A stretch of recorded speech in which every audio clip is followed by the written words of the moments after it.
Welcome everybody to the 2024 Fashion Merchandising Symposium. Thank you so much for being here. And I want to give a big thank you to Jeff McCandless for his sponsorship of the event, both this and the reception. I would also like to recognize the hard work of the rest of the team that made this happen. Dr. Lauren Copeland, Xingju Liu, Lisa Valenza, Millie Ott, and of course Hillary Stone.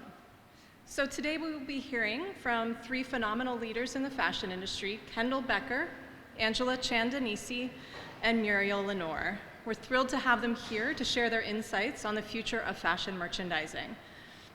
We will have a talk from each of them first, and we'll have a short break before we have a panel where you can ask questions to the speakers. So there will be a Q&A at the end of the event. We will have a reception upstairs as well when we're wrapped up, and we'll be recognizing our outstanding seniors as well.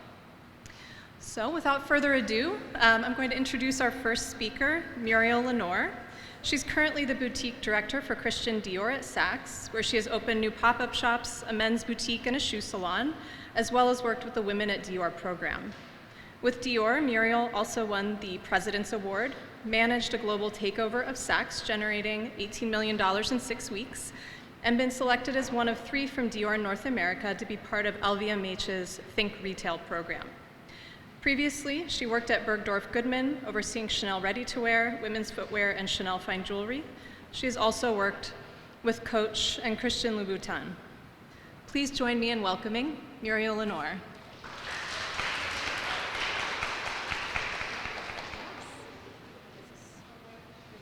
Yeah, this is perfect. Hi, everybody. Good afternoon.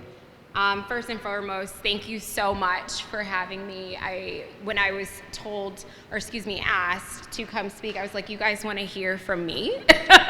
But I feel incredibly grateful that I get to share my career. I hope I can inspire you guys. And I think if there's any takeaways that you have from what I share with you is never put yourself in a box. And I want all of you, especially those that want to enter fashion, to continue to dream big, okay? So I want to share with you guys the future of fashion from my view, but before we get started, I would love to hear from you guys about what you think, about what you guys think the future of fashion is. And so, this is very informal. I'd like to open it up to you guys. And if someone wants to just raise your hand, what does luxury fashion look like to you? Anyone? Sustainable, yes. Yes, really, really huge in the fashion world. Anybody else? Yeah. Optimizable, yep, great answers. For me, personally, and my experience in luxury, I definitely think there's going to be so much emphasis, as there is already, on digital marketing, sustainability, as you mentioned, brands that make an impact, and AI's influence. And I want to go through a few things with you guys. So, according to a study that was done by Oxford University, the average age group that purchases from Instagram and Snapchat are between 18 and 24, which I know some of you guys all know this. However, this is the target audience of targeted audience of luxury retailers. Your moms, your aunts, your grandmothers who shop luxury, these are already a lot of brands' top clients, but everybody sitting in this room, this is the luxury market's top focus of how are we going to recruit new clientele. And I want to go through a few things with you guys. So as you guys know, people like Sophia Richie, people like Jenna Ortega, which many of you guys know if you've watched Wednesday.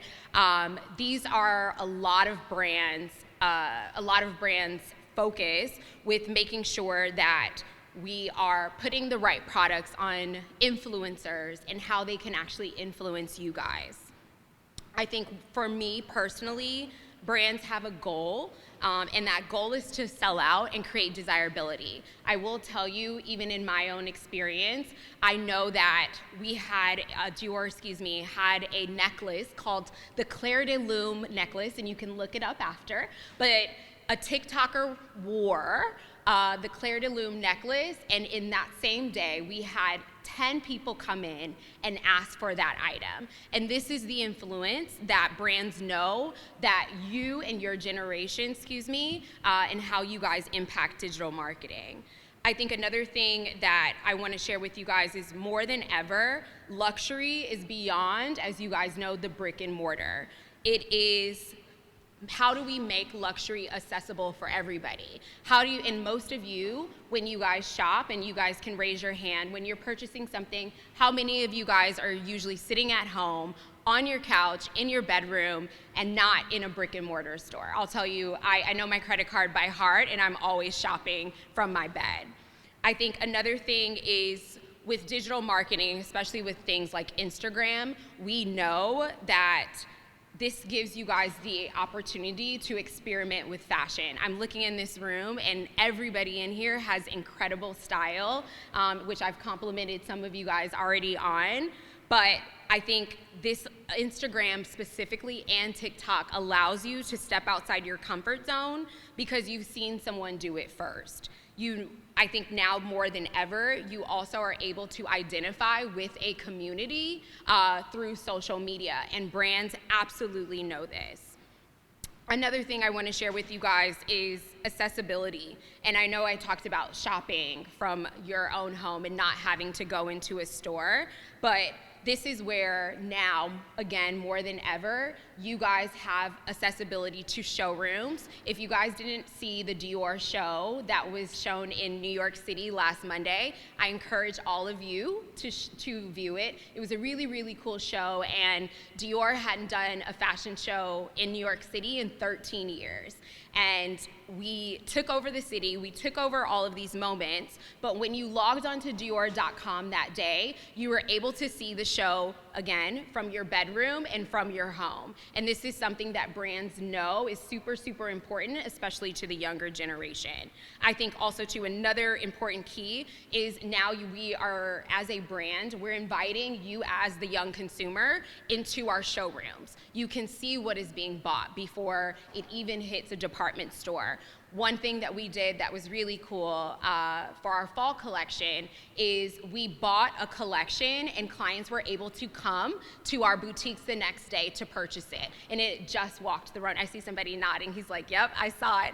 And this was something that was really fun and innovative, and I think it's something that's never been done before. I was with Chanel. It takes almost 6 months for a collection to come to a boutique, but Dior was a pioneer with doing that. I think another thing is, even when we talk about sustainability, is there's a rise in, there's a rise in fast fashion and the single-use purchase.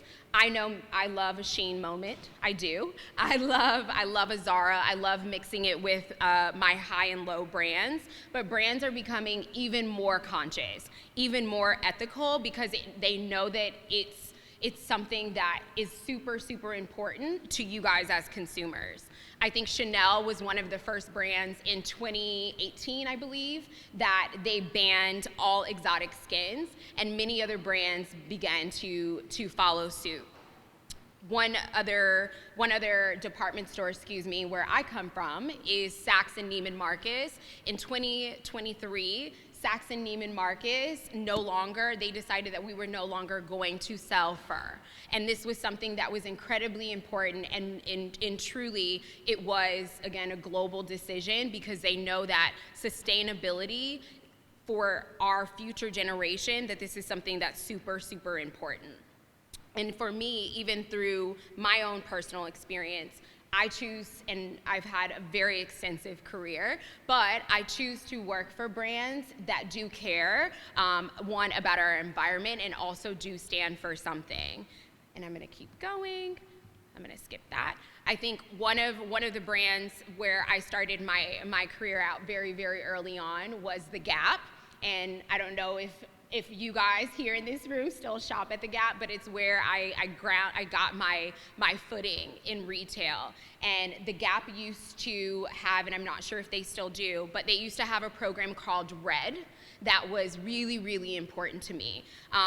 Red provided funds for HIV and AIDS organizations and communities, and they used to make products like t-shirts and underwear and everything under the sun, and they would have proceeds that would go to Red. And that was something that I loved, and I remember getting, even as a young employee, getting to volunteer at AIDS hospitals with the Gap. And this is where I said, you know, any other brand that I'm going to work for, that it needs to stand for something.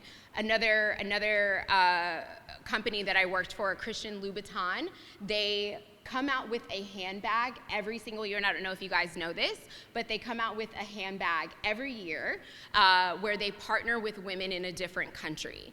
And it's not something where they're exploiting the women. They pay them a full salary equal to what the designers in the Americas make. And this is something that I absolutely love. And during my time with Christian Louboutin, they worked with women in Mexico, they worked with women in Portugal, they worked with women I believe, in Africa, and all of those proceeds also that came from that sale of the bag did go to these organizations. And even at Christian Dior, and I see my mentee in the audience, Zaria Elizabeth, but we're part of a program called Women at Dior. And Women at Dior sponsors a lot of organizations in Zimbabwe. And one of the organizations that they sponsor is an organization that takes care of teen moms and really provides resources and provides funds for them. So Zaria Elizabeth and I got to make onesies, and we got to make bibs for these moms and create really, really beautiful boxes. And we wrote words of encouragement, because I don't know if any of you guys do, if you guys know, but the average age of a teen mom in Zimbabwe is between 10 and 14. Yes. So when we were told this, I think, you know, my first thought was, when these young teen moms are opening up these boxes, what is the message as a brand that we're going to be sending to them? And Zaria, Elizabeth, and I wrote words of encouragement like, you're doing great. Your future is bright. And I think I can only imagine how someone opening up a box and how that would make them feel. And again, just another example of what Dior has done.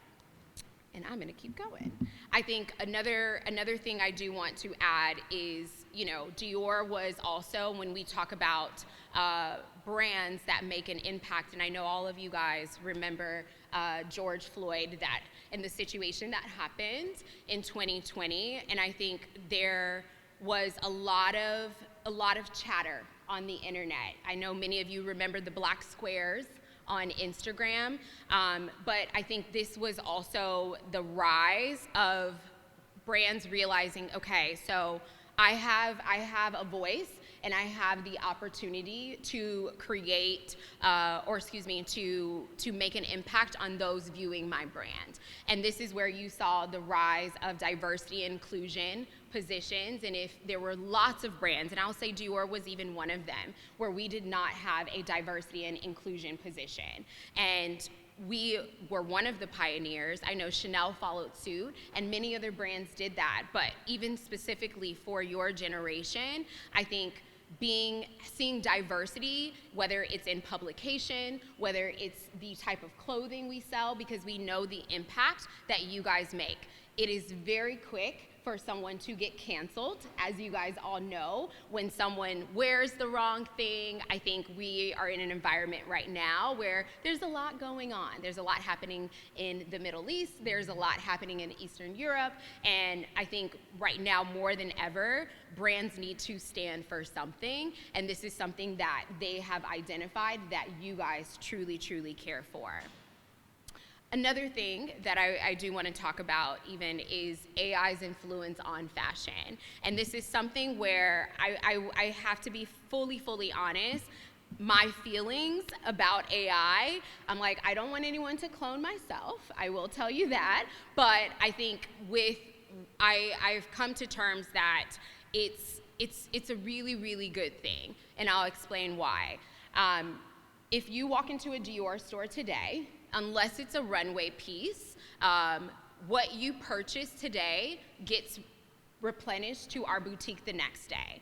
Dior and LVMH have put in place lots and lots of things to make sure that if you buy something, that if the next consumer wants to come buy it, that we have it in our stockroom the next day. And this is something that has allowed us to, one, still remain desirable, but to also be able to have goods on hand for people to purchase. Another thing that we've done is we have virtual fitting rooms, which is really cool, where you can actually put on something before you even make the purchase. And we were one of the pioneers, which I love, to do that. Another thing that I truly believe when it does come to AI is that we, and I don't know if this is a great thing, but when you talk about fashion, when you talk about something that you love, the next day it is showing in your Explorer page. And whether it's a great thing or not, I think it creates the conversation for brands to be able to identify the things that you guys love, the things that are super important to you, and to make sure that they're meeting you guys where you're at. And one of the things I want to end with is I want you guys to remember that you all, especially those who are graduating, those who are wanting to pursue fashion, that you guys are the future of fashion.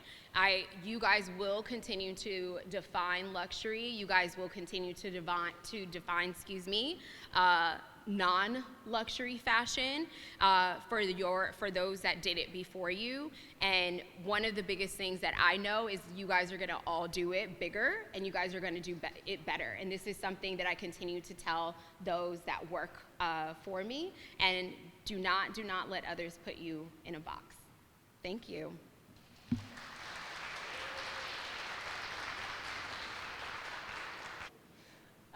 And for those who joined a little bit late, we will have time for questions. At the end, there will be a panel. So without further ado, I'm going to introduce Kendall Becker, who is our second speaker. She's actually an alumnus of our program, the Fashion Merchandising Program. Currently, she's the Director of Trend and Editorial Strategy at Trendalytics, as well as a freelance writer covering fashion and lifestyle for a variety of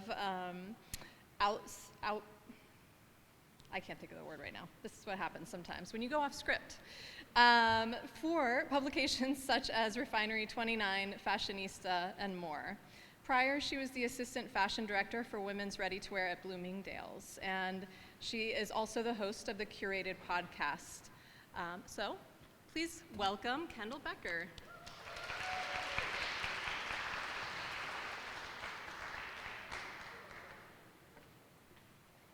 All right, hello everybody.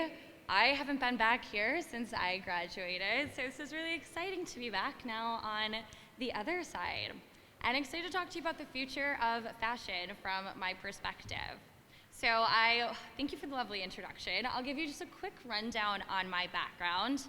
I've been lucky to spend my time in the industry on both the retail sides and the media sides of the fashion industry, working with both companies that are really large, like Hearst, Harper's Bazaar, Ross, Bloomingdale's, and then getting to work with independent luxury labels to really hear, that day-to-day struggles of what entrepreneurs are going through. How are you channeling, being authentic to yourself, but also being really creative in that fashion space? So having focused my time on trend forecasting and seeing just how much that this is really blown up on TikTok and has become such a kind of a pain point within the fashion industry, I wanted to share my perspective on what trend means in both the retail side and the editorial side in our very digital first world. So let's kick it off nice and easy. What is a trend? I like to think about it in 3 different facets. First and foremost is we look at what stage is being set. I kind of like to think about this as, let's say you're watching a theater production, right? And you first come in, you see this stage. What's the set? What's the tone? Is it something that looks like it's going to be happy? Or are we coming out of COVID and there's a lot of issues happening in the world? Are people returning back to the office? All of these different things that seem like they're very, not so much in the fun, creative space that fashion can be drawn into, but they really do affect the way that we dress and also the way that creatives are inspired at the end of the day. So I like to call that one relatability. The next one, is it tastemaker approved? And with that is adaptability. So of course the classics of, are you seeing this on the runway? Is that street style set who's going from New York to Paris and whatnot? Are they getting that stamp of approval? Are celebrities wearing it and you're getting that buzz? And also, are influencers wearing it? And not so much just, okay, we've seen, Olivia Jade or Olivia Rodrigo or all of the Olivias out there wearing it, but is your favorite influencer who might be in Nebraska also adapting that trend, right? So you're having this adaptability element that you're not just seeing that trend worn in one way. The most powerful trends can be adapted to different people's personal style. And lastly, is it wearable? This one I think is, it's so simple and a little silly, but I think one of the most impactful, right? Because those micro mini skirts that are trending, while they might be really cute to go out on Friday night, is somebody who's, in their 30s getting ready to go to the office, is she throwing on that mini skirt? And is she so exhausted that that doesn't even seem like the best option anyway, and you'd rather pick up your relaxed pair of trousers at 7 a.m.? So thinking about things like that, right? What is setting that basis to lean into the evolution? We're not reinventing the wheel every single season, but we're evolving it, looking at these different factors. So first and foremost though, this all starts with you, the creative. So the first thing is knowing your brand DNA. We hear this so many times and times again, but this really is so important, especially right now where, I'll let you guys in on a secret, when I graduated, I was like, I am going into print media. I don't think digital's gonna blow up like that. At my internship at Nylon, last issue of print ever. So a lot of these things are, you're like, okay, I know exactly what I'm gonna be leaning into. I can ignore these other things. And I'm just looking at my current set of goals, where you really have to take in these other factors, right? Of knowing your brand and how do you fit into this situation that's ever changing, where all of a sudden we're talking about TikTok, we're talking about digital media, we're talking about these different ways to shop. So knowing your own brand DNA and what you're looking at all of this crazy information for is what's so important. And then next, now that you've understood yourself, understanding your customer is what's so important. What role does fashion play in your customer's life?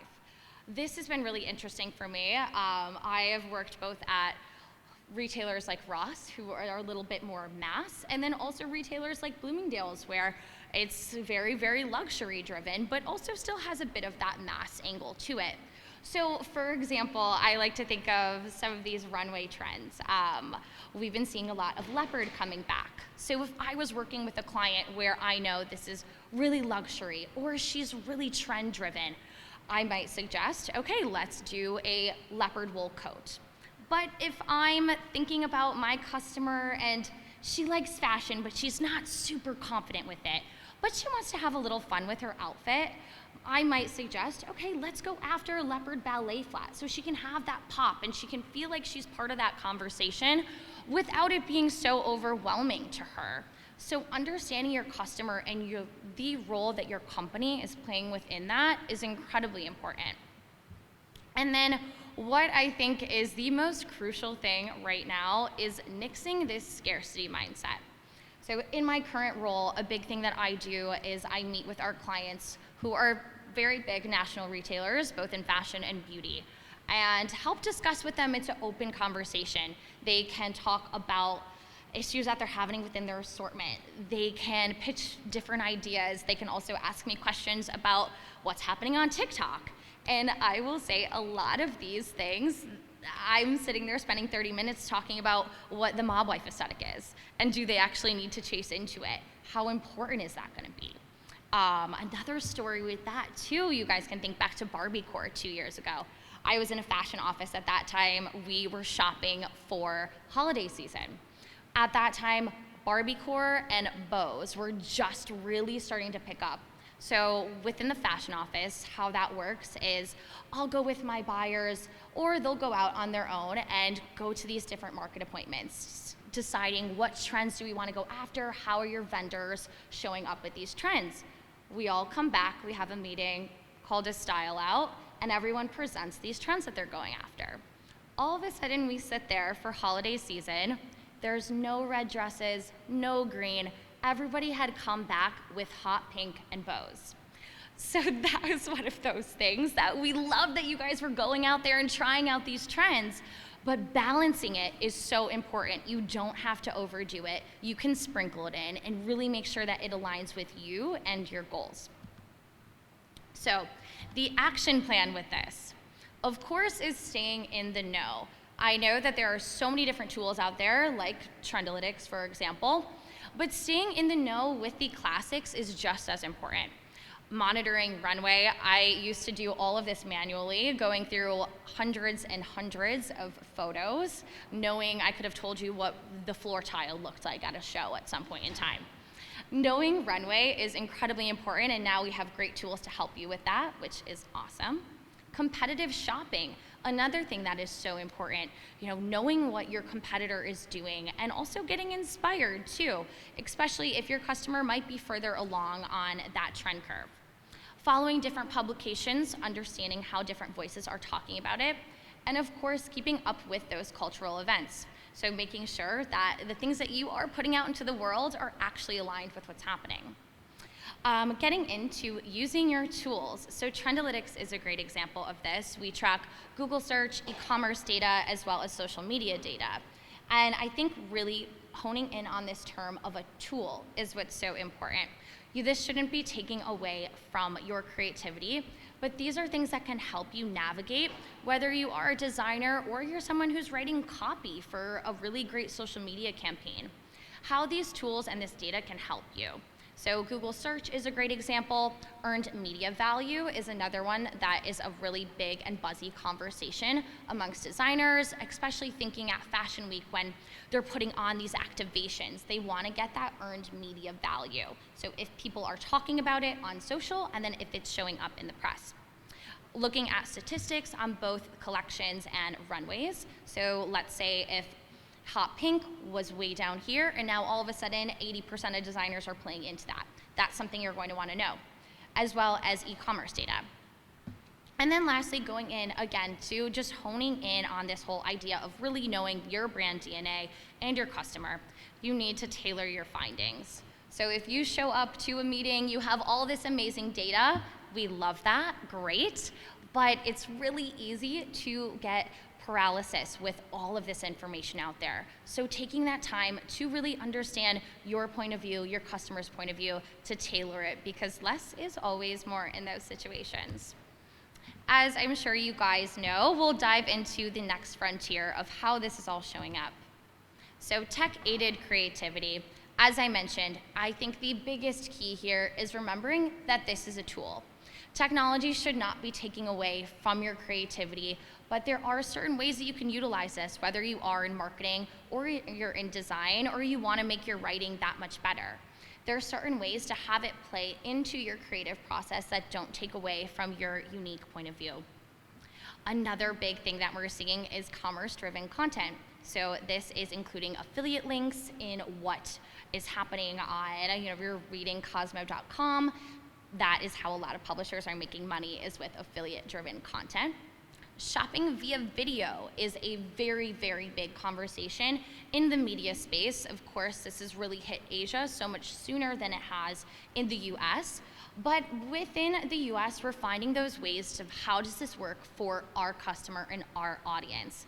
Maybe it's not so much like live stream like we've seen in other parts of the world, but getting into that, again, this superpower of storytelling. So you're not just throwing out this amazing product, you spent all the time innovating on it, and then all of a sudden, just off of one e-commerce photo, well, no one can really tell what that story is. So understanding those stories and having those different content mediums, whether it is podcasting or video, to help tell those stories. And then, of course, we're seeing technology to make life easier. I won't dive too far into this, but offering up different styling suggestions. We're seeing a lot of this come up also on the media side, in the retail side as well, to help give stylists the different powers or the different tools to help a client understand their own closet better, or help them try on something with a virtual avatar. All these different ways, or even, of course, I'm sure you guys have seen the plethora of TikTok filters to change your own hair color, try on different makeup, all of that. So a lot of different ways to be making your life as a creative easier and the consumer. But mostly is the powerful creativity that is coming from you guys. As the next generation of creatives, it's really up to you to take these tools like trend, like media, that can feel so overwhelming, and how can you use that to make your voice even more powerful and authentic, and in the end, lean into fashion that does good. I know we're doing questions later, but thank you guys. That is my take on the future of fashion. Thank you so much, Kendall.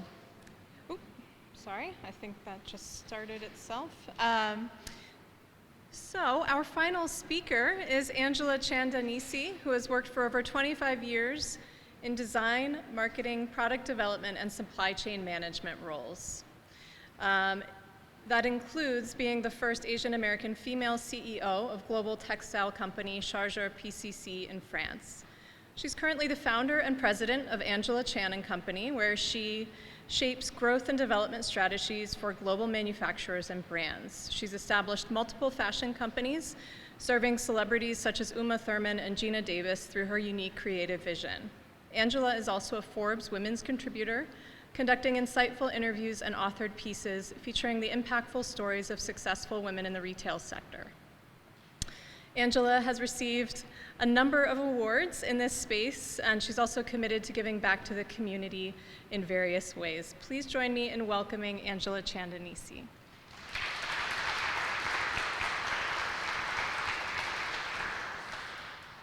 Okay, all right. Hello, everyone. I'm Angela. It's truly a pleasure and honor to be here today, and I'm so excited to share with you my experience on how to start a fashion business. So I'm gonna try to attempt to condense my 30-somewhat years of professional adventure down to a short and hopefully not so boring story. So let's rewind back to my high school days in Boston, when I used to dream about working in the fashion industry in New York City. And there were days I would just skip school and hop on the Greyhound to 7th Avenue and look around at Macy's and dream that someday I will work in the fashion industry, and starting out and wanted to be a buyer at Macy's. So fast forward, after graduating from high school, the minute I had the opportunity, I packed my bags. I went to Pratt Institute on a scholarship with 3 part-time jobs to make ends meet. And so that kind of started my dream. And after graduating with a fashion merchandising degree like you guys, I aimed to find a job that would take me around the world. I really wanted to travel and see the world, but I didn't have any money. So I thought, hey, I'm gonna find a job that's gonna take me around. And who does it? Macy's do it. Macy's was developing products all over the world. They had 18 different foreign offices. So I landed a gig at Macy's as an assistant product manager. I hustled, and I got promoted a year later. And that's when I found myself jet-setting to Paris, Venice, Milan, Japan, all over Europe, all over Asia for trade shows and factory visits to develop products and negotiate deals and buy goods for the world's largest department store, right? And it was really great. I had a bright future there. I got promoted every year. But then that wasn't the end of it. So I was 26 years old, and I took a leap of faith, and I started my own company designing and producing women's wear. A few years later, things took off, and I was designing and supplying to over 2,000 accounts. I had my own boutiques. I did a deal with Saks Fifth Avenue, and I even navigated and built a e-com business. And back then it was still on dial-up AOL. I don't know if you guys know that, so I am really vintage. Then a Hollywood celeb following started buzzing around my brand, and next thing you know, I was dressing Uma Thurman, Heidi Klum, Kate Blanchett, and that was really definitely the highlight of my design career. But after over a decade in the highs and lows of the fashion world, I sold my business to my partner and needed to take a break. And I'm always a very curious person, so I wanted to learn more about finance. And I became a consultant for a financial service company and was giving presentations to investors on Wall Street about the retail industry. Then, of course, life has its own script. Boston came calling back.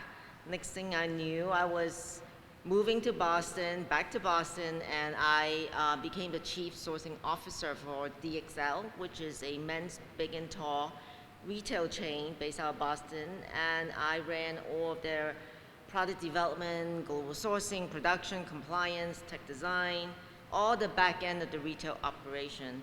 But it has been really always kind of funny because I'm exactly the direct opposite of a big and tall man. So after a decade of Boston and DXL, an opportunity came knocking. Now this time is a leap across the pond to France. I was like, wow, I don't even speak French. The only word I knew was Chanel. So,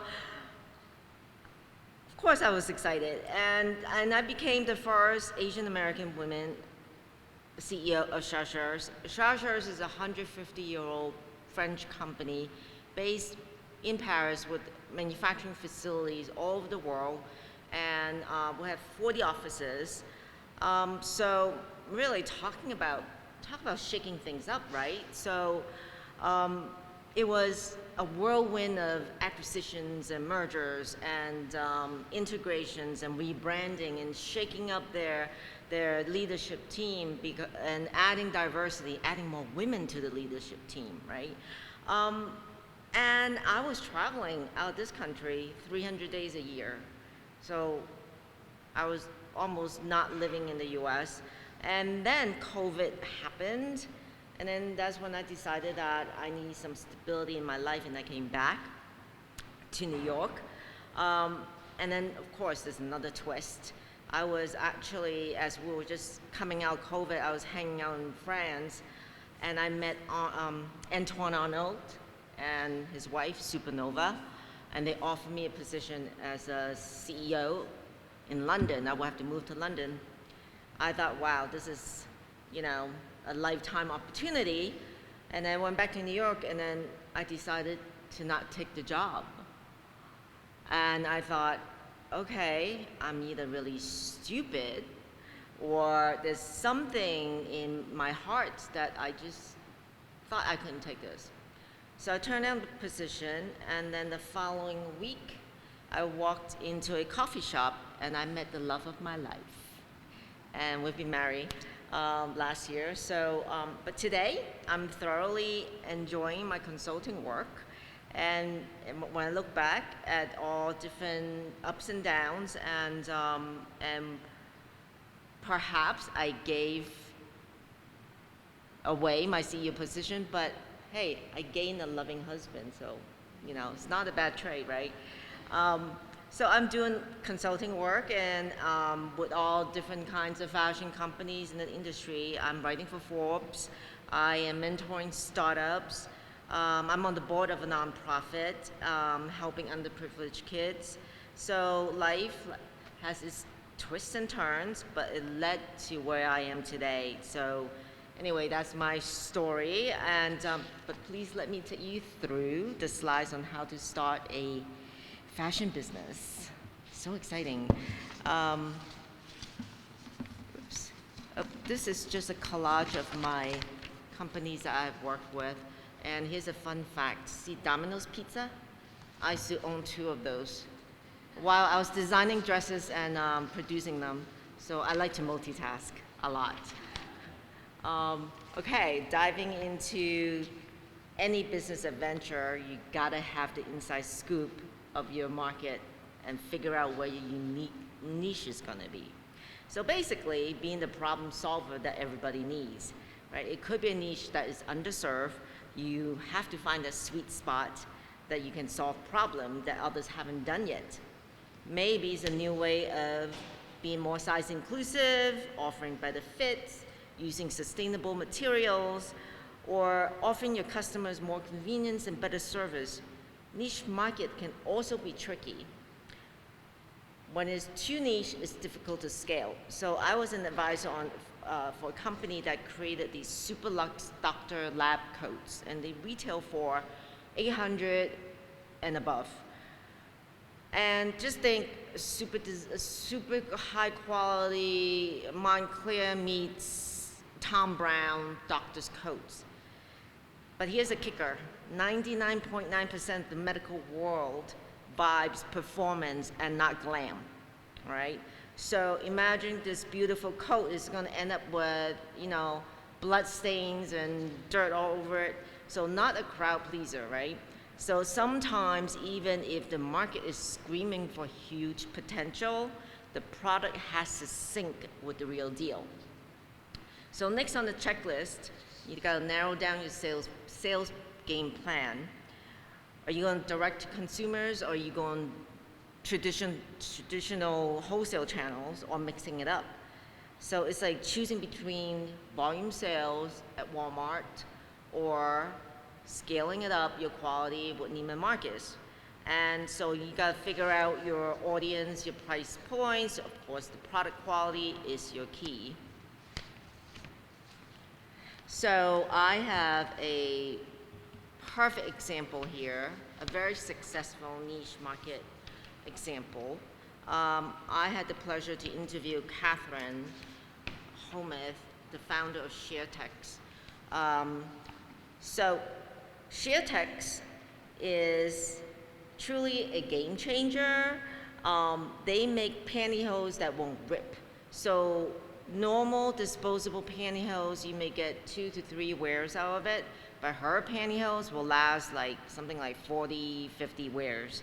And while she was perfecting the production of her pantyhose, she was also able to find a solution to waste and circularity.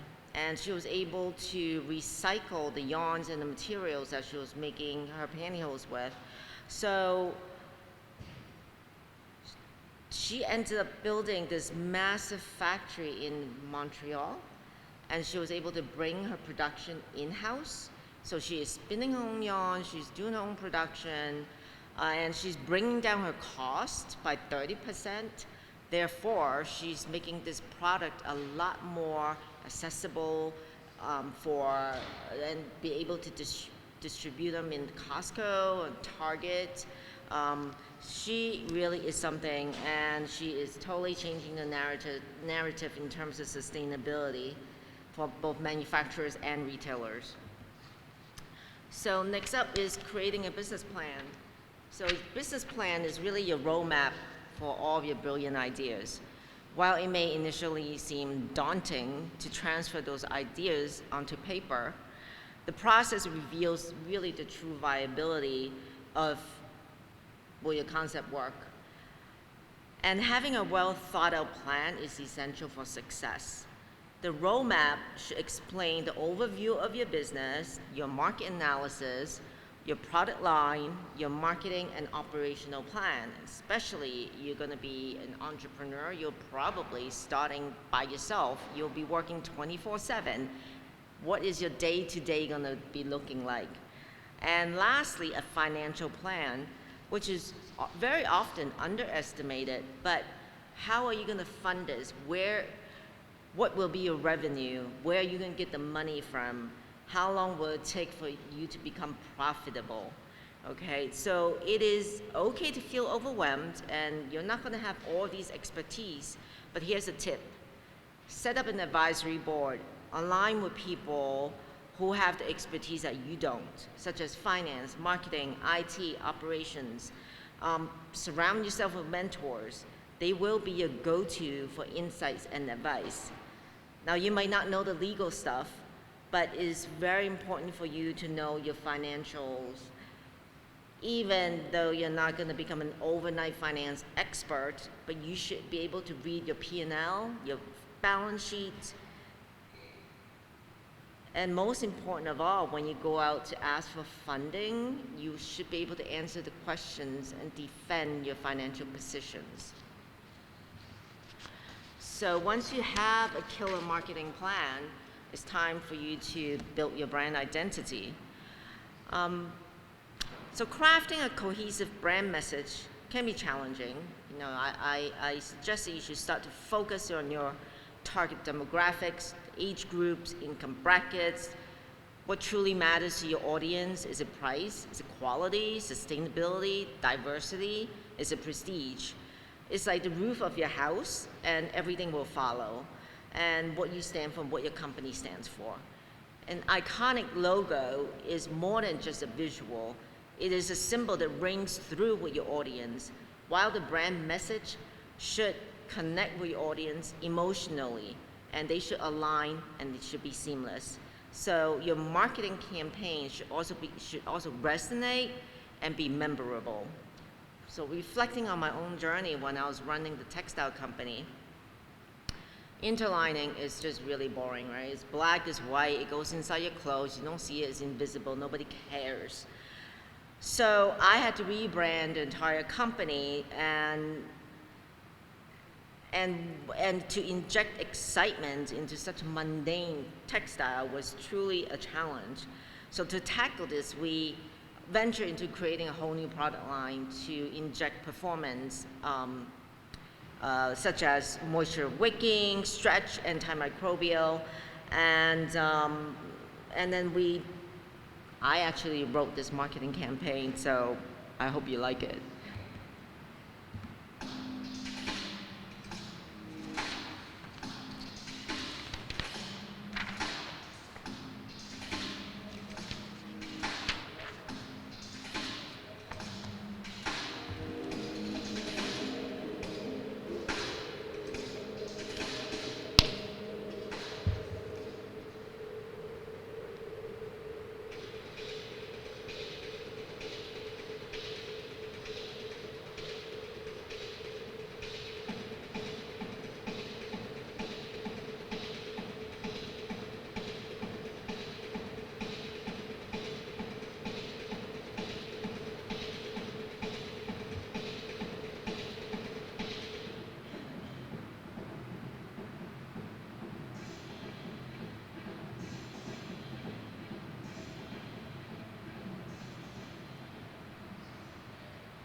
It's kind of fun.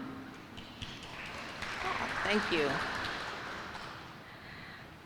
Okay, next. Oh, this is my passion, sourcing materials and production. You know, I spent many years traveling around the world, looking at factories, negotiating, and this is truly the nucleus of everything, because if you don't get the right product, you're not going to have the right sales, you're not going to have the right company, you're not going to be profitable. So first and foremost, transparent and ethical sourcing is the most important part of any sourcing strategy. Social compliance and traceability must be a part of the process. You don't want to save a dime and then end up on the newspaper the next day because your factory is non-compliant. You also want to sleep at night. So make sure you work with people who are reliable and responsible. Next, you have to decide where you're going to produce. Is it near? Is it far? Asia may offer better prices, but the minimums are going to be high and it's way too far. Europe produces a beautiful product, but prices are higher, but it's a better place to travel to, easier to do business. South and Central America also offer some great expertise, especially in cut and sew knit, denim, and some leather goods. Where you source your fabric versus where you're going to cut and make also plays a huge part to this, because you don't want to be sending fabric and trims all around the world from one end to the other. And how are you going to communicate and control the process is extremely important. Don't forget all different time zones. I used to work probably 16 hours a day. I would wake up and work with Europe, and then I would work with the US, and then before I go to bed, I work with Asia, and I would do it all over again, right? So it would drive you crazy. So consider that as well. No matter what price range you're in, quality assurance and quality control is a must. And you need to set the standard of what's acceptable and what's not acceptable. And you're producing private label, your customers will have their sets of standards that you need to adhere to. So testing, which will bring me to the next topic, is about costs.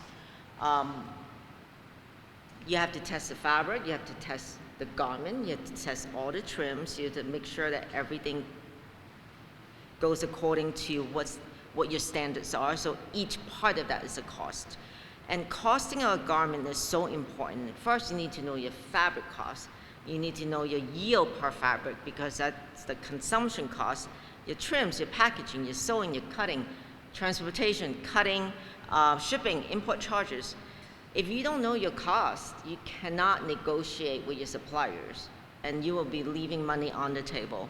If you don't know your cost, you will not be able to set the right sale price, and you will not be profitable.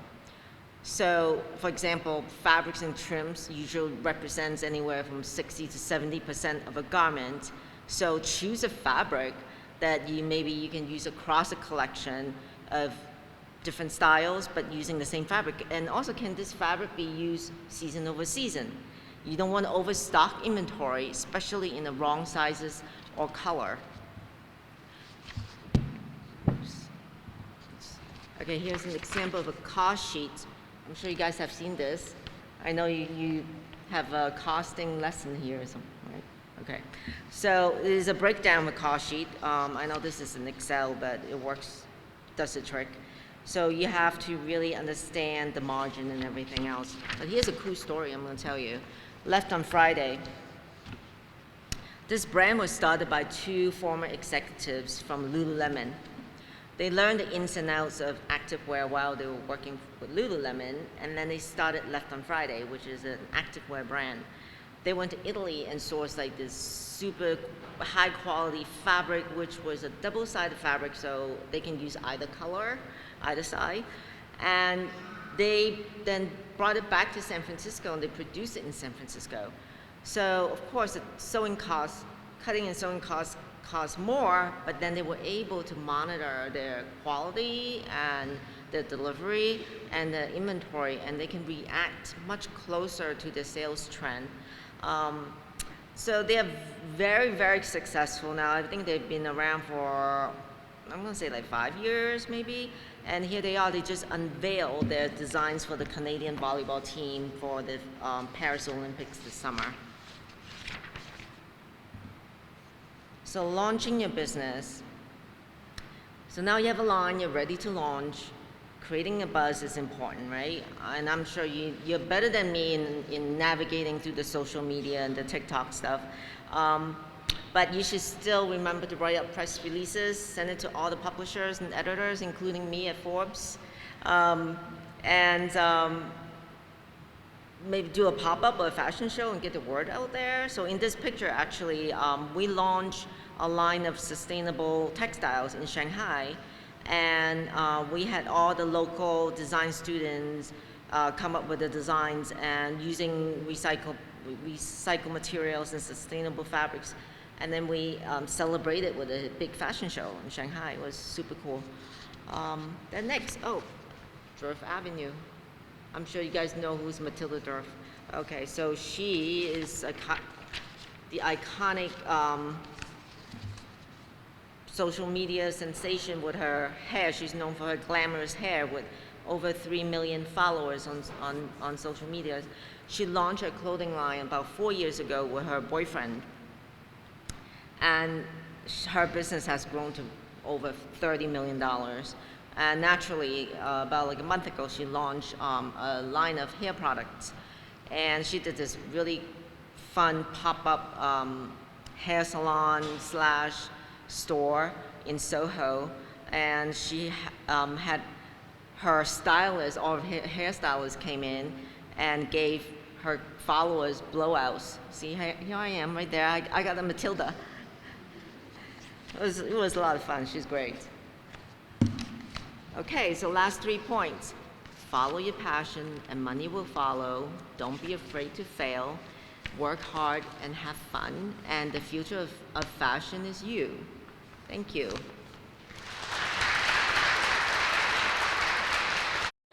So we have our distinguished guests here ready to answer any questions you have for them, whether it's maybe about the topic of their presentation or something about their career journey. Any questions at all? We have a couple people floating around with microphones. So if someone wants to kick us off here.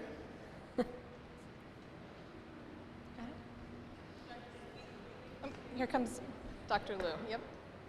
Hi, my name is Elizabeth. I have the honor of having Mariel as my mentor, so I talk to her all the time. But I definitely wanted to ask with that, how do you believe mentorship and like support is impactful for newcomers coming into the fashion industry, and just like the importance of that? Great question. I think when I was told that I was going to be part of the Women at Dior program, I was super excited. One, because throughout my entire career, I've had really good mentors, and I can look as far back as my first retail job, which was at the Gap, and my boss, who till this day, and I'll age myself, that was 23 years ago. And her and I are still in touch. And whenever I feel that I just need, a little kick in the butt, which she used to do and she did earlier in my career, I'll call her and she'll reassure me even 23 years later that I'm making a good decision. But I think mentorship is incredibly important. I think whether it's peer-to-peer mentorship, I think whether it's someone that's older than you, I've said it to my executives at Dior that even in my Women at Dior program, I've learned a lot from Zaria Elizabeth, even though she was the mentee, but it's crucial. If you don't have a company that you belong to or a school that's going to provide it for you, look to someone that you look up to, whether it's your faculty, it might be a family friend who has a career that you aspire to pursue, but mentorship is incredibly, incredibly crucial because it outside of your friend group and your family, it gives you reassurance that you're on the right path. Yeah, good question. I think too, so much of these things you really only learn by doing. But in reality, we can only do so much with our schedules, and there's only 24 hours in a day. So having those mentors to be able to, if you were thinking about going a certain way or pivoting or trying a certain company, who knows, having somebody that has those different insights and experiences than you and can offer that, that help is really, really crucial. It's true. That's right. And mentors, honestly, we made all the mistakes already, so we can tell you what not to do. Yeah, It's true. I've made a lot of mistakes.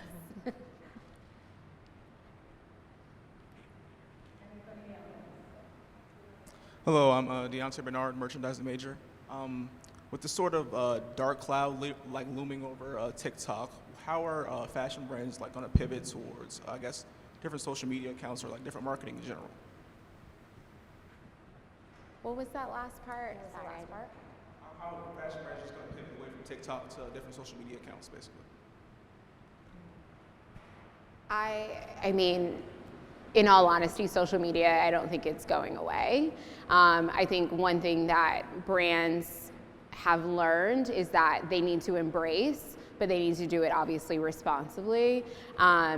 It's the way that we communicate, it's the way that we shop, it's here to stay. Unless there is some, insane ban in the US, especially with TikTok, but I think this is one thing that I know that we learned in 2020, especially me working in luxury brands that had to shut down, And how do you sell a client a $35,000 bag and they don't see it, right? And they've had to pivot, and this is a belief of myself, and I know my brand, that in retail, in life, you have to be adaptable and you have to be nimble and you have to pivot, because Dior may say today, this is what we're going to do. And we have to, as employees, we have to get on board. And tomorrow they may say something completely different. And those that survive are the ones that are able to get on board. So I think, it's here to say they just have to, we have to embrace it, but do it responsibly. Is that something that's come up at all in the companies that you consult with or visit with? I think it's so important to have that connectedness with your consumer now, right? Where that storytelling element is incredibly important, whether it is traditional press or social media in any of its forms. And I think, it's funny, it's one of those things that's always evolving. So I think even though TikTok might go out the window, which, who really knows? There's always something waiting in the wings that's going to jump in. So I think going to that, having that aspect of being nimble, I think a lot of brands are really understanding that post-COVID, where, it's like, okay, this channel shut down, or we're really seeing the resilience popping up here, and being able to do those things and be able to pivot and have a team that is really smart in those aspects is slowly growing. Everybody to each their own, but I think it's a very important thing to be able to move quickly and understand where those conversations are happening with your consumer.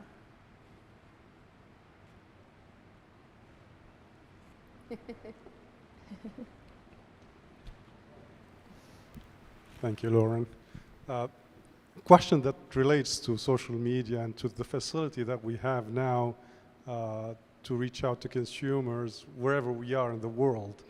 But one common thread that I see in the three of you, and even including our Hall of Fame inductee today, is New York. And the fact that going to New York was so important in everybody's career. Is that going to be impacted by social media? Is New York going to lose its central character within the fashion and retail industry? We tell our students that's not the case, and we encourage them to go to New York. And so what is your take on how that can be impacted by social media? This has been a very big theme for me, I would say personally, over the last 2 years. We were just talking about it at lunch, actually.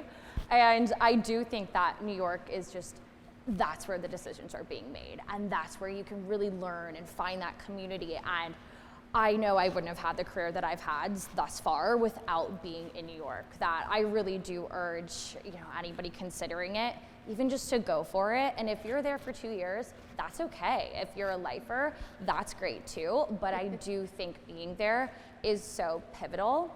And as you grow, it may not align so much anymore. We were chatting about this at dinner too, that I've been flirting with the idea of LA, and I've lucky enough to be, freelance and get to work remote for a couple years now. And I spent a lot of the last 2 years living as a digital nomad in Central America, in Asia, even out in LA, and also in Europe. And that was another experience that was also just as pivotal as being in New York, and sparked a lot of different ideas in my career, and also taught me a lot of different things about myself that I wouldn't have been able to have those opportunities unless the industry did turn so digital, and having access to social media where I could still be tapped in with my community in New York and those partnerships that I do have while being away. But with that being said, New York is still that nucleus of everything, and I think that everything ebbs and flows, and it always depends on you personally, but I think it's a pivotal experience to have. Yeah. I may say something controversial, so forgive me, but it is the fashion capital. When our buyers come from Paris, I often have to host them, and we will just walk the city. Maria Grazia, who's Dior's women's creative director now, she loves to stop into Saks, which I oversee. She'll go to Bergdorf Goodman. She'll go downtown to Chelsea and Tribeca and Soho, and she gets a lot of her inspiration from just areas in the city. I also think, you know, even from my travels, I used to go to Paris every other month, and I would go into Galeries Lafayette, or I would go into these random boutiques, and everyone would always ask me, they would say, you know, I would try to speak French, and my, you know, je m'appelle moi enchanté is it's very butchered, okay? But I would try to get a way around, and everyone would always say, are you American? And I would say, no, New Yorker. Oh, there is this perception that New York is a dream and it is a magical place. And it is where a lot of trends start. And I don't think that's going away. Yeah, New York is international more than any other countries, even though Hong Kong, I live there and I work there, is very international, but Hong Kong is like a mini Manhattan on steroids. So you can't really live there for too long. You have to can't take it. And Paris, Milan, and they just, of course, they're all fabulous, wonderful cities, but a lot of the leaderships are based out of New York, and a lot of the headquarters and the decision making is out of New York. Even though New York today, you know, we talked about it last night, is not what it used to be, but it's temporary. And hopefully it'll get better, but ultimately it's an experience where there's no other city in the world. I feel like it's a slogan for New York. Yeah, there is no other place in the world that's the same. I'm like Alicia Keys said, concrete jungle where dreams are made of. Yeah. And I just keep holding on to that. I'm like, this is where dreams are made of. And in all honesty, I think my career would not have been what it is today if I would have never taken that leap to move. You're welcome. Hi, ladies. I'm Jan, a dear friend of Zondra's, who we're all honoring tomorrow night. A question for you, because we have watched the magazines, in-print advertising, percentage of budget in the marketing field come like this. Just speak to that. What do you see? Because now if you're the person controlling the advertising dollars, you're saying, how much of it goes to an influencer now? How much product? I was at Lafayette 148 headquarters in New York, and they have an influencer wall, and they'll take something like a single jacket that the designer wanted to take forth. They will have identified like 160 different influencers. They will have 160, they'll have one wall built into the headquarters. It's just their influencers wall. And they sent her a jacket, and all she had to do was post 2 times in 2 different environments, and that was her jacket. And then they do whatever else they have cut out with them. So their money is shifting, advertising. So what do you do with that when money only goes so far? And where will print come into play? What would you think?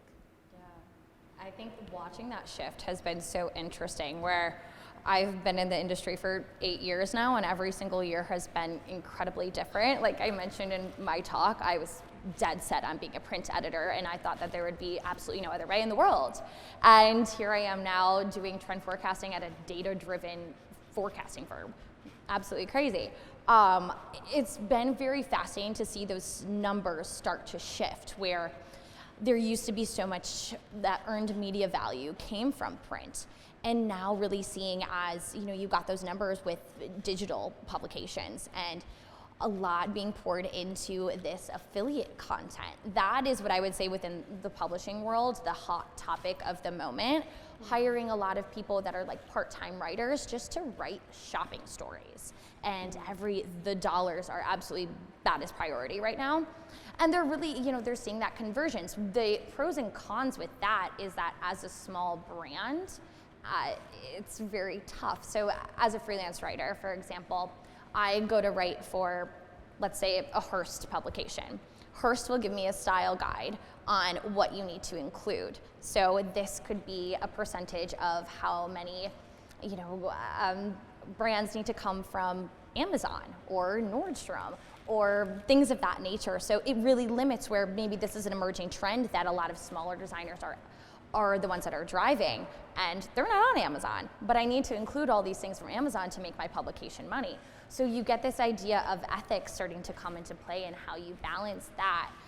So that's been very interesting to see happen in the media world specifically, and then especially in influencers, this whole idea of that earned media value. So I know at Fashion Week, we see a lot of these stunts starting to happen. And, you know, a lot of the press coverage ends up being about the stunts rather than the collections. And what I think, something I struggle with, and I think is such a shame, is that these collections are, you know, what's so beautiful and why we're there and what's so exciting. But then you do look at the stats, and the earned media value is coming from the stunt or that influencer that posted a story about it and all of those things. So I think as future leaders within fashion, it really is something that we all have to sit with, of how do you find that balance of, okay, of course we need to have eyes on our brands and we need our publications to do well and all of that, but we need to also be supporting each other and doing good for the world and spending our dollars in ways that let us sleep at night also. That's true. I think definitely print is, in terms of the budget, I mean, advertising used to cost $40,000 a page in a magazine, right? And that is just not going to, is going away. And everything is going digital. And then AI is going to come in, and then what, right? So the world is definitely shifting. But recently I started to see catalogs are coming back again, which is very interesting. So I'm watching that and like, why? Where is that taking us? Is it because digital advertising is just way too crazy, too expensive? So why, we don't really have any data yet to see if catalogs are generating any meaningful business, but we'll see. Yeah.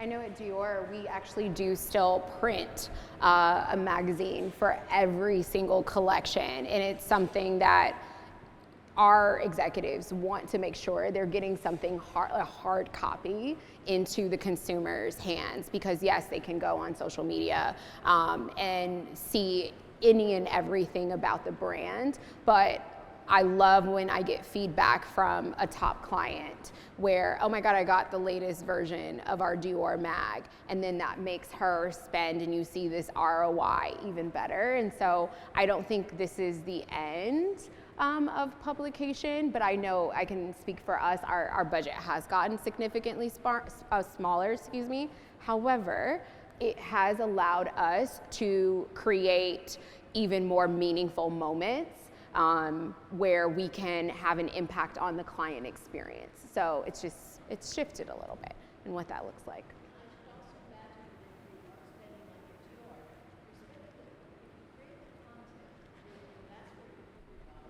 Mm-hmm.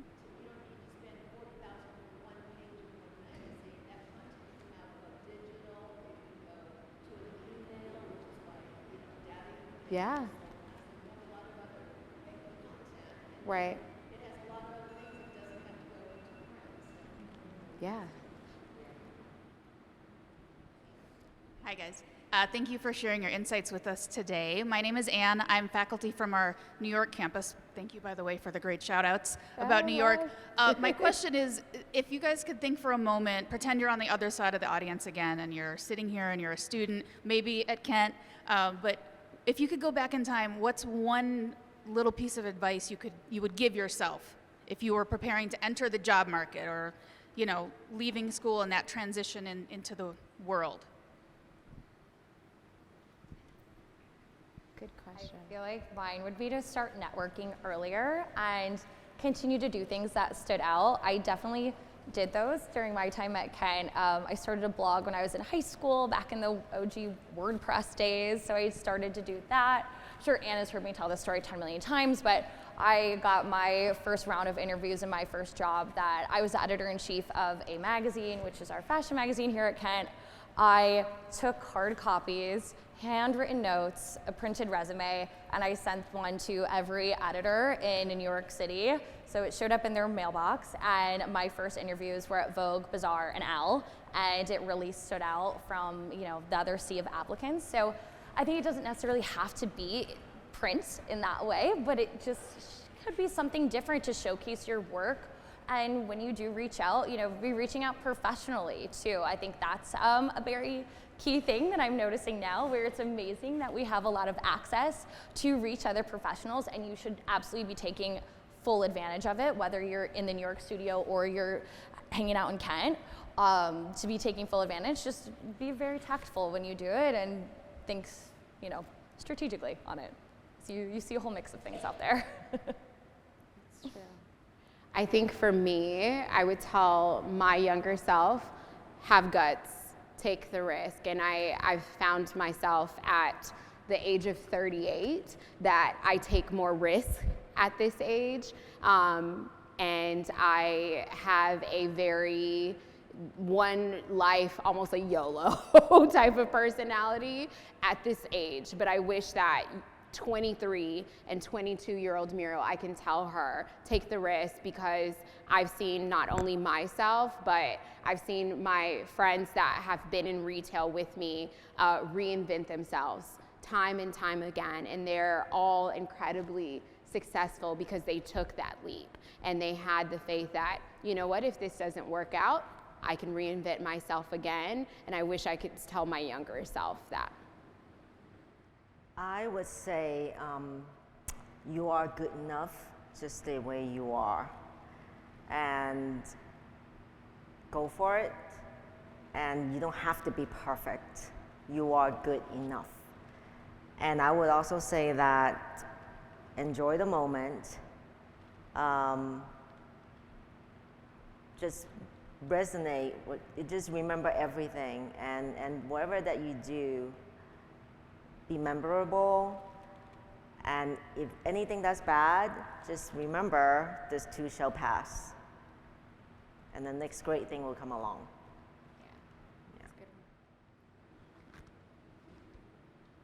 Hi, my name is Caitlin, and thank you guys for your time today. I really enjoyed hearing you guys. But this one is for Angela. I had a question. So could you share your insight on how your Asian American identity influences your perspective on the future of fashion direction? Ooh, controversial.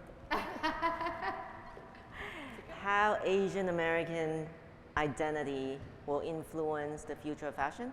Your perspective on the future of fashion. Okay, so, tough question. Okay, so I think it depends also family background and how you're brought up. A lot of Asian families, like I said before, we want to be perfect. We work really hard. We want to be perfect, and I feel like in many ways, the way I was brought up, things weren't good enough.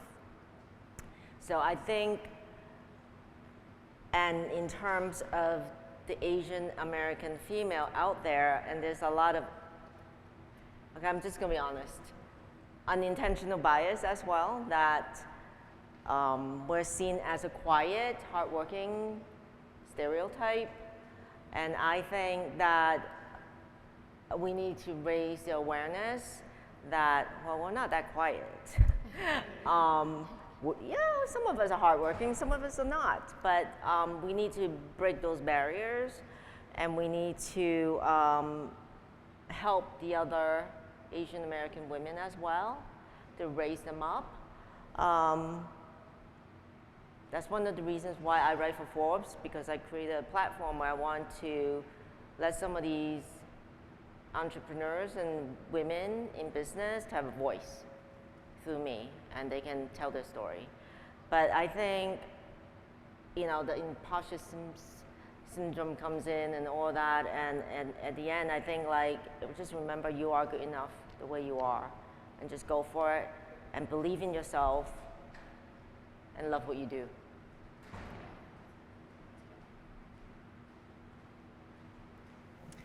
Hi. I know I said hello to a few people beforehand, but my name's Olivia Meyer. I'm a senior fashion merchandising major here.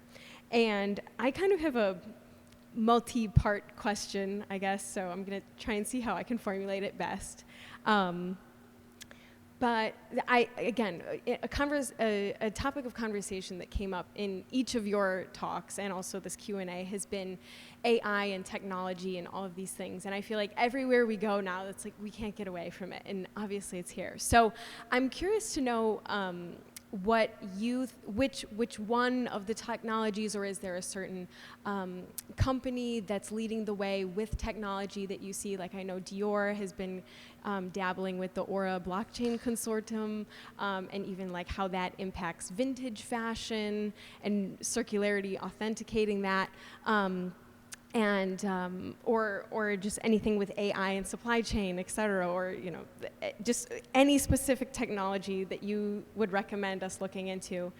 And then also just as being women in places of power, I think today there's so many conversations about, how come we don't have more female creative directors like Maria Grazia, and so many CEOs, like there are not as many women as potentially we would maybe like to see. So what are your recommendations too for just as a woman, ways to uplift other women into places of power, and places of leadership, and kind of using technology in a way that doesn't further gender biases, so that and to further increase kind of like a gender divide. So yeah, just take a stab at that. Thank you.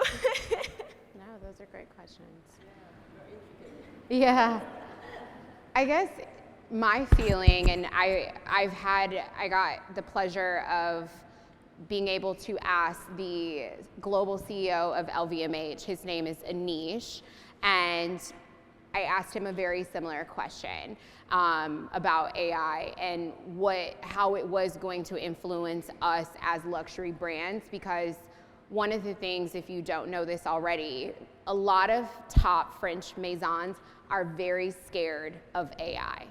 They want to keep their clients' data. They want to keep their designs. They want to keep everything, even their ateliers, very close, and allowing even something like a machine or a technology or a computer rather to have access to that information. I know I can say it at firsthand, they're very scared. However, I think, Nike to me was a brand that embraced it first and embraced it in a way where it's allowed them to scale their profits. It's allowed them to just be better at what they do. And I've seen Dior do the same thing too when it comes to supply chain. And I use the example of, we actually used to not have a warehouse in all of America.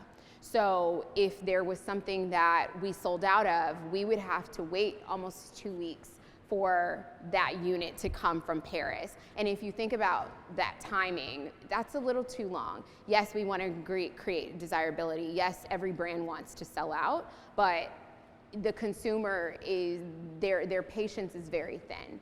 And so even from a supply chain standpoint, now we have 3 warehouses in all of North America, where if we sell something, we're able to have it in our hands the next day. And it's allowed us to increase our value, I will say, up double digits across the board. While some brands are seeing a decline in sales, we went through a period of COVID money that does not exist. And a lot of luxury brands saw triple-digit increases that are not the case. And one thing I've had to share with my executives is, and they'll ask, what happened to the plus 200%? And I'm like, that was not real. This is real times. But to answer your question, it only benefits you as the consumer and us as the retailer. So that's question number 1. Question number 2, and I was sharing, and I don't see her still here, but I was sharing this with somebody else. I feel incredibly lucky to work for a brand, and this has not always been the case, for a brand where all the way up from my CEO on down, we're all women. So the CEO currently of Dior, her name is Delphine Arnault. She is the daughter of Bernard Arnault, if you guys don't know. Right below her, my president is a woman. Her name is Alexandra Winokur. She comes from Richmond. Below her, my EVP is a woman who comes from Vuitton. My boss is a woman. I run all these boutiques within Saks. I'm a woman. And so it does exist, but I will tell you, and I'm sorry to the men in the room, it is not easy. You know, me and my male counterparts, I will tell you, often I've been in meetings, and not at Dior, but at other brands where it is expected of me to be the quieter one in the room. I have a very big voice. I'm the baby in my family, and so I am very boisterous and very passionate about what I believe in, and I'll never stop being that way. And if it doesn't, and I'll tell everybody in this room, if your voice, and there's a time and a place for everything, but if your voice does not align with that of your brand, you're at the wrong brand, and you can take that from me. AI, I like it. It helps me with a lot of things, especially when you're working by yourself, right? It's here to stay. We just need to figure it out. I mean, I don't have an answer. I don't think anybody has an answer. It needs to be regulated, but there's a lot of pros, and there's some scary stuff that's happening too. But in terms of women in leadership, you know, I've been in this business for 35 years, and I was always the first I was the first doing this, I was first doing that, and only, it's always the first or the only. I was only woman in the boardroom. I was the first, you know, of whatever, and even when I was a senior executive, a C-level executive, in the boardroom with all men, and we'll have our board meeting, they all look at me to take the notes. Terrible. That wasn't that long ago.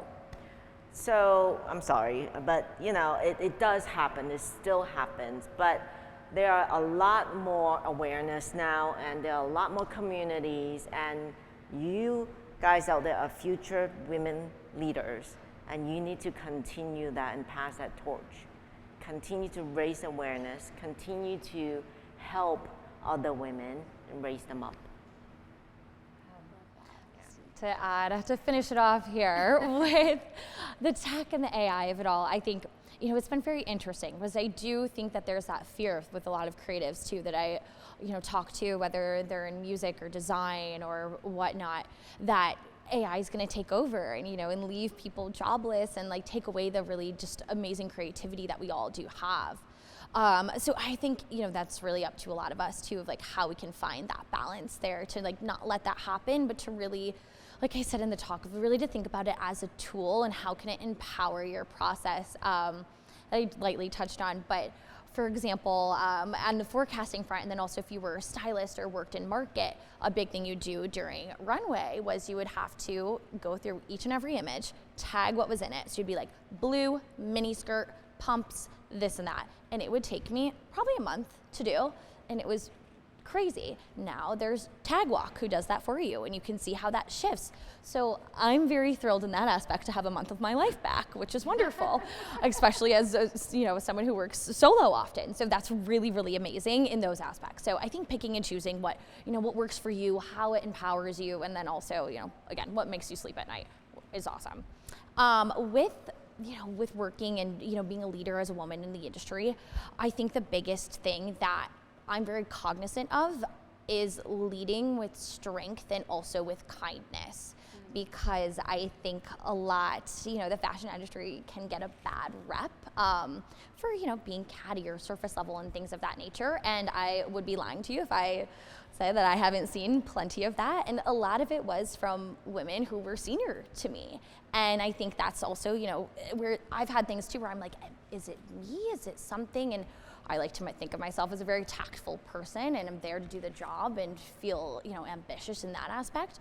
But I think all of us, need to find that way to how do we uplift other women? How do we mentor other women? How do we work with our peers in a way that is really, inspirational and also empowering in different ways? So I think finding that kindness factor is so important, but also still having the strength to show up in that boardroom and be like, oh no, I'm not taking the notes. I'm here to tell you something. Yeah. Yeah. That's true. We have time for a couple more questions. If anyone has any other questions for. Hi. So I teaching a lot of students, oftentimes they often ask, what does a day in the life of your life and your job look like?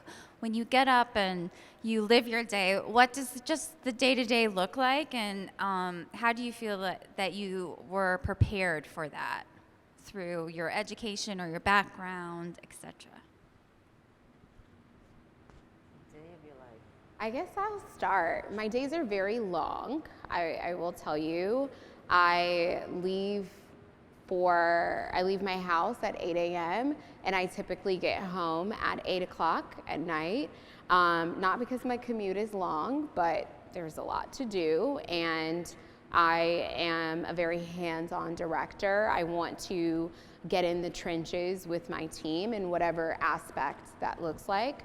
But as I've gotten older, I will tell you it's really, really easy for your job or for your brand to become your entire life.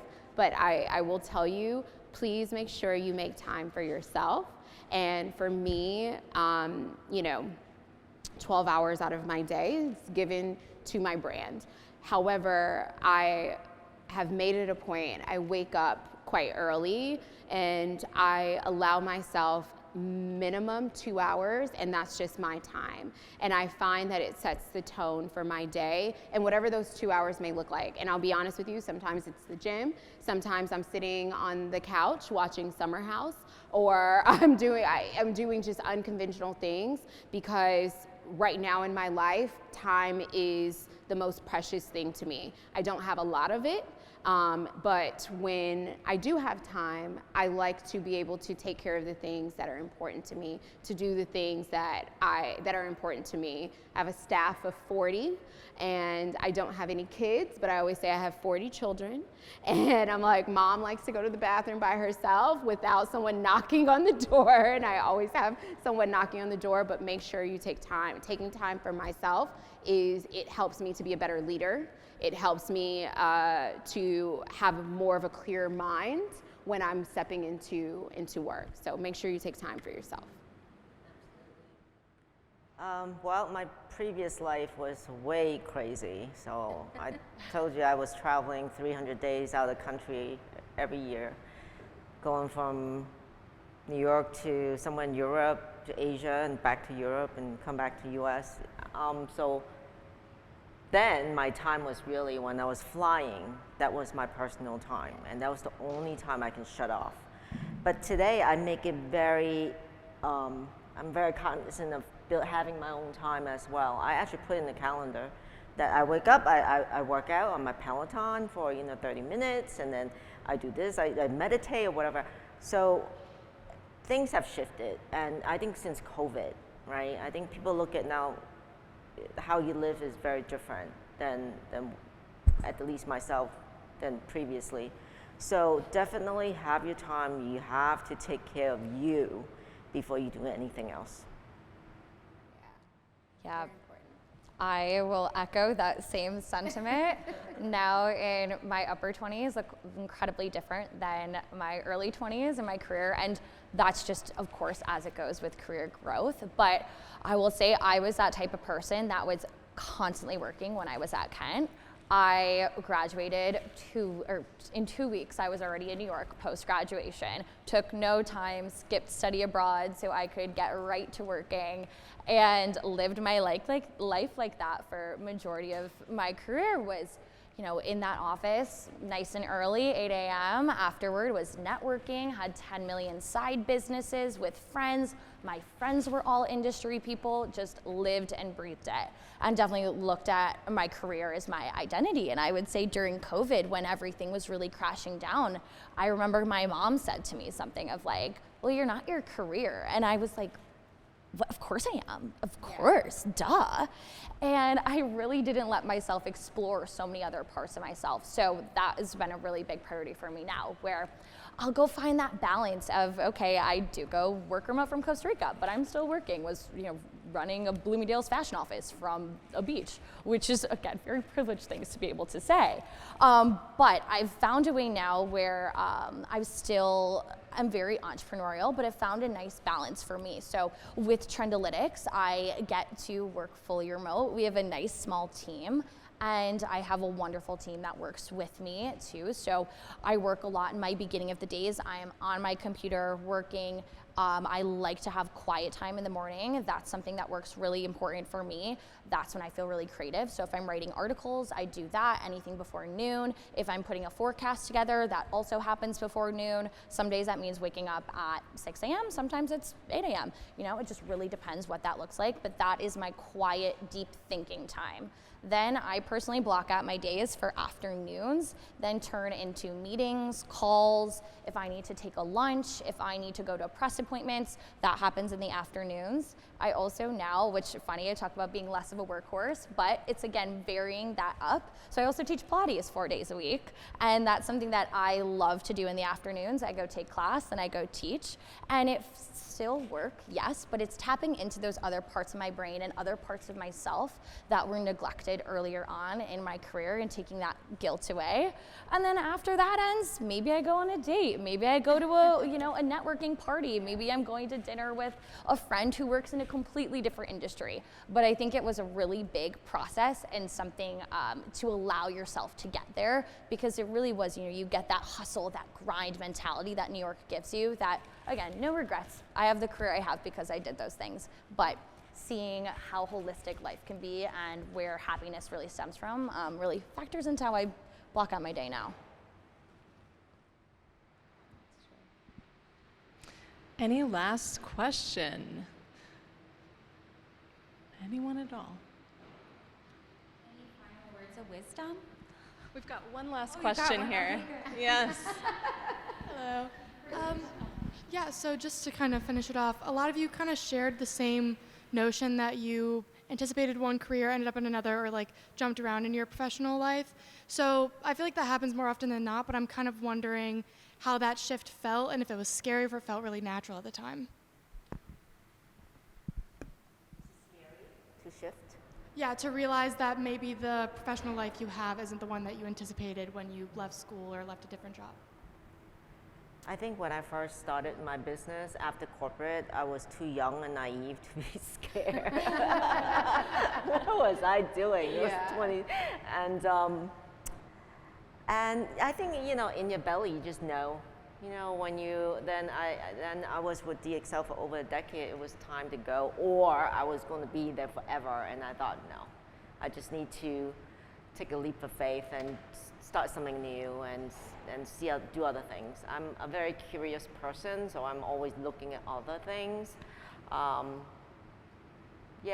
So it's sometimes you have to take a risk. It's okay. This is true. I think for me, I was an English major, and my ultimate goal was I wanted to work for Vogue magazine. And I think I was telling you, when I graduated, it was the beginning of the recession of 2008, and no one was hiring at all. If anything, a lot of people were getting laid off. And I was really, really nervous, and this is coincidentally how I stayed in retail, because I said, well, I have a stable job, let me live here. But yeah, I agree, you have to take the risk. Luckily, I feel very blessed and privileged that every company I've worked for has recruited me, and I could have stayed at the jobs that I had because I was very comfortable. They knew my name. You don't have to prove yourself again. However, I think I would not be where I am today had I not taken that risk. And listen, I had a job, and I won't tell you which brand, but I had a brand in there where I was like, this is not for me at all. However, I'm so, so grateful for the experience that I gained, and if I had to do it all over again, I would do it in a heartbeat. But remember, that's okay. And one thing I always share with people is my father became a lawyer and started his own law firm at the age of 50. You can reinvent yourself. He used to work for NASA and he knew spaceships. That's what he knew. And where did law school come from? No idea. But never be afraid at whatever age you are to reinvent yourself. And never, and I keep saying this, and I probably will die a broken record, do not let people put you in a box. You define what it is that who you are and what you want to do. And when an employer puts you in a box, that's when you know it's time to go to.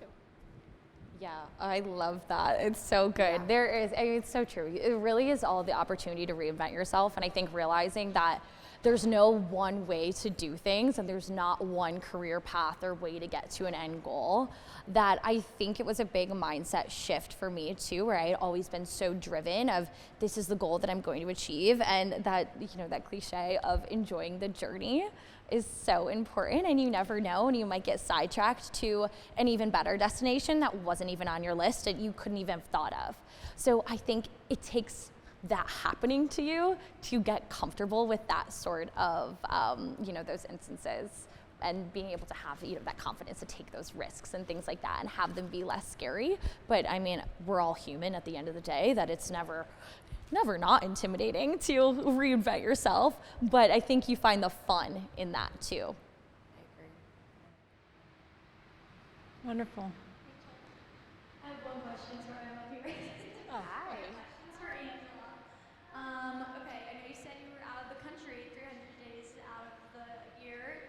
Did you ever feel like you were leaving a piece of yourself back here? Like, was your family with you? How did you deal with being gone in a unique way that maybe your peers weren't necessarily leaving that way too? Did you have an identity crisis? Yeah, of course. Like, it's such a unique position to be in, and I guess I'm curious how the people around you responded to it, and if you outgrew them, or how you found people that grew into this 300-day lifestyle with you. Yeah. See, I was involved in acquisitions and mergers, and the companies that we were buying was overseas, and they had offices that I had to integrate with our offices. So it was a lot of that, you know, and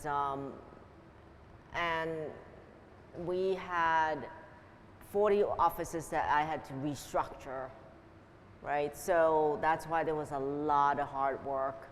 And I feel like at the time also the company, my predecessor was there for 52 years. 52 years. Wow. So literally when I walked in, I was like, they were still using fax machines. So I think it was a very unusual circumstance, and that's where burnout come from, right? So I have to say that I was a little crazy and I wanted to do it. It was my personal challenge to get it done, and I did get it done in 3 years. I was able to integrate all the companies and change the brand and all that stuff, and that's why I was working like a maniac. And I do not advise any of you to do that, please. Seriously, it's just, and my family, they were in college, like, I saw them, I saw my kids, and we got together, you know, whenever I can, but I personally did not have a life.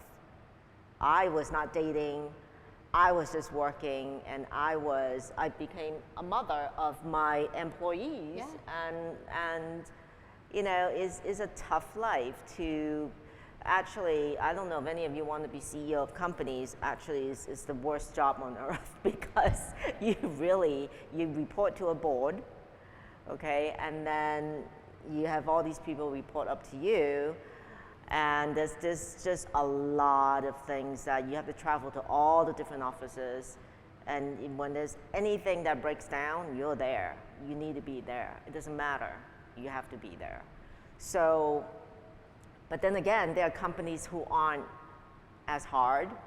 There are companies that, so you have to, I would say, research the companies, understand the culture, know the people, know what kind, what kind of people work there, know what kind of people left there. So yeah, I don't know if that answers your question, but. I actually have a question for you guys. My nephew and his friends are starting to look at colleges. And since you guys go to school here, why should students come to Kent State? By the way, I love your campus, by the way. I'm a little obsessed.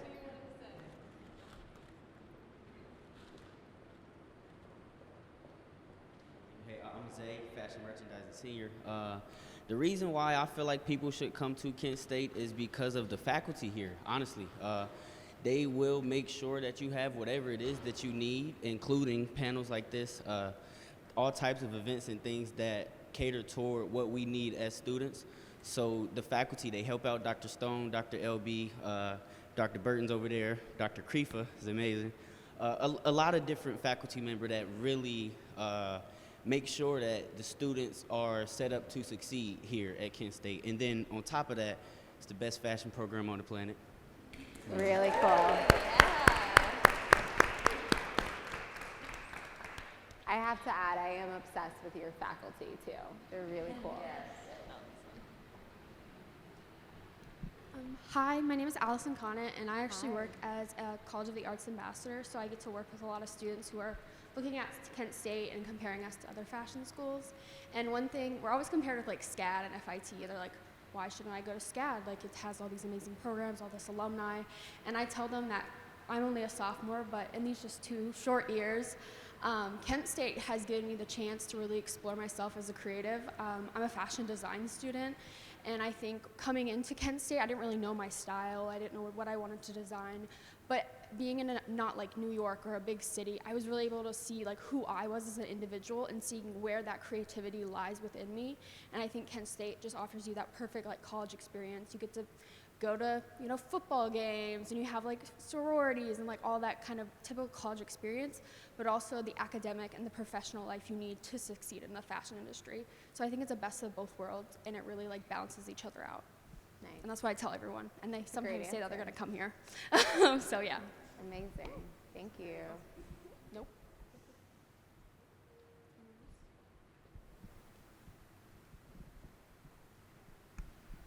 Hi, my name is Kennedy Stinnett, and I recently graduated from Kent State. And I think what really sets Kent State apart, especially the fashion program here, is it challenges you to be better in so many ways. And I just feel like my 4 years here, I was really challenged to do things that I never thought was possible. For a while, I didn't know fashion was possible for me. So to open that door, and then for me to be able to get an internship or even study abroad, that was just never something that I thought would be for me. Kent did a great thing at pushing me outside my comfort zone and challenging me to go above and beyond and really achieve those momentous goals. So I would definitely say that is the best reason. Great. I love these answers. I'll make sure he applies here. Thank you, guys.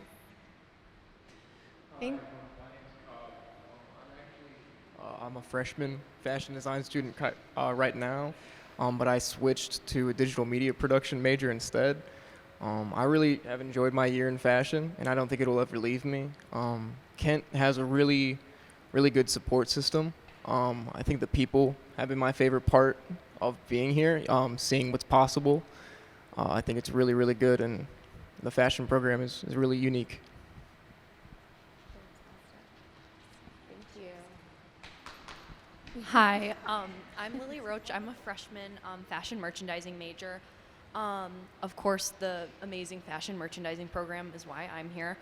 But I would say like it's really cool to like be a part of like different clubs and whatnot, and like Greek life and like the organizations. Like I'm a part of FSO, the Fashion Student Organization, so that's definitely been really cool to be a part of that. And then like I've heard all about like AMAG and like all the different like so yeah, I mean there's obviously like a different like amount of like opportunities to take and like clubs, and there's different ways to be involved, and I think it's really nice to be a part of those too. So yeah. Thank you. Hi, my name is Kate. I'm actually a sophomore design and merchandising student, so I get to know everyone. And I also work with Allison as a student ambassador for the College of Arts. Hi, Allison. And one thing that really stands out about Kent State to me is that we have amazing faculty here, and personally, I've had a lot of opportunity to connect with them, Dr. Hahn, Daniel over there, Dr. LP, I'm in your class. And it's really unique to have an approachable faculty who are willing to give you tips about maybe your designs or business idea you have, and they really make these resources accessible, and I think that's very unique to have like a relationship with the people who are teaching you these things, and it fosters a really welcoming environment here. So yeah. Great. I'll share my thoughts on Kent State. I think what I really loved about coming to Kent, and I'm so glad that I chose the fashion school here, was similarly that you really had all the resources at your fingertips to make things happen and try different things. I was a fashion merchandising major. I had 3 minors. 2 of them were in the journalism program. 1 of them was in the business school. I was an FSO. I got to go to New York and try out amazing things and meet cool people and intern. I also got to run a magazine, which is honestly still to this day, 8 years later, one of my favorite projects I've ever worked on. And learned leadership skills. I had a staff of 70, like super crazy. And just to have that all at your fingertips was amazing. But at that same time, you were able to be really grounded and build such a solid foundation of knowledge and have all of that, where I think, going to school in New York City per se, you can get really distracted by the shiny internships and things to chase and go to crazy parties and this, not, where this, I feel very confident that I have a well-rounded fashion background, and it was because the way that the curriculum is set up here, and then the really welcoming staff, that having that kindness element that we chatted about in the leadership question, that it felt very welcoming. You could have a voice, but it was that really nice balance of, great resources, but also still being able to own yourself in this environment and really curate it to what you want. Amazing. Thank you, guys.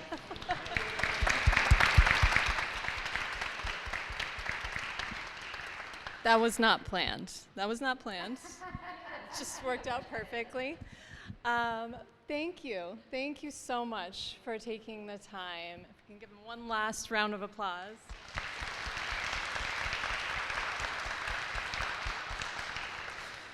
And we are going to have a reception upstairs, but part of our reception is to honor students who have been nominated as our outstanding fashion merchandising seniors. And these are nominations that come directly from faculty, and we actually heard from some of them just now. But if you guys would like to have a seat, we're actually going to go ahead and honor them now, since you're all here and in the right spot. We're going to do that. It'll be short and sweet, and you'll get to see more about them upstairs as well when we have our reception. Just going to bring up a quick slide.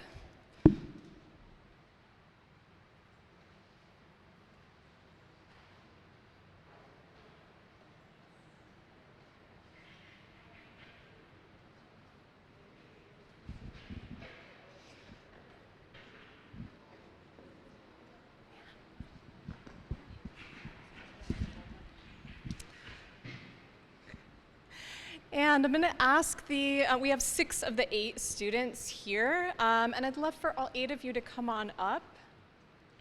Yeah. Come right on up. You can stand maybe on the first tier here. Yeah. Yeah, however you would like to. That's perfect. So we want to congratulate each of you for just the amazing things you have done here and everything you have taught us along the way as well. We have, and we're going to do this in alphabetical order because that's how they are. So Olivia Meyer here in the second spot. If you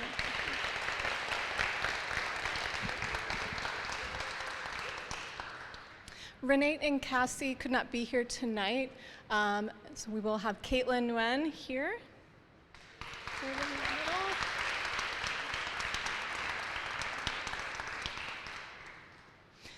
Right next to Caitlin, we have Azoamaka Oranugo.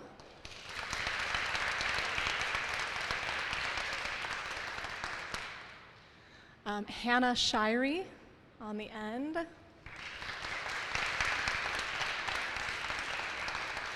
Zay Simon.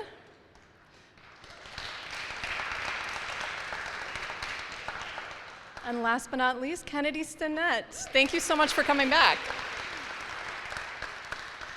You'll get to see some other highlights and amazing stories from them. Up in the reception, we have a slideshow that we'll be showing you guys as well. But yes, congratulations on graduating or about to be graduating, and we'll see you upstairs. Thank you so much.